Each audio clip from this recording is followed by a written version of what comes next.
Sikiliza kwa makini.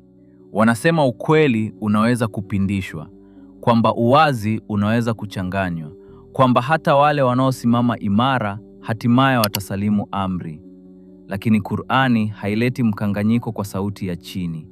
Inazungumza kwa usahihi ulio wazi. Pale Mwenyezi Mungu anaposema, sisi tuko karibu naye kuliko mshipa wake wa shingoni, hili si upotoshaji. Hili si kubahatisha. Maneno yanayofuata mara moja yanafunua ukweli. Malaika wawili, mmoja kulia, mmoja kushoto, wakiandika kila pumzi, kila neno, kila wakati. Karibu kuliko unavyodhani.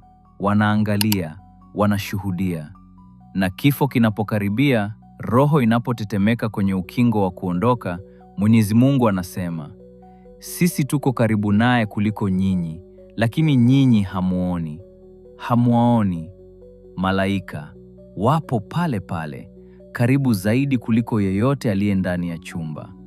Hili si tafsiri upya. Huu ni ufunuo unaojieleza wenyewe. Na Mwenyezi Mungu anapozungumzia uangalizi wake, si taswira ya kubezwa, wala si umbo la kufikirika.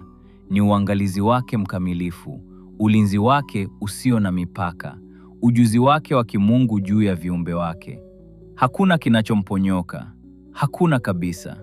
Basi usiruhusu shaka itikishe yaliyo wazi. Ukweli hauhitaji kubadilishwa umbo, unahitaji tu kueleweka. Na wale wanaotafakari watauona kama ulivyo hasa.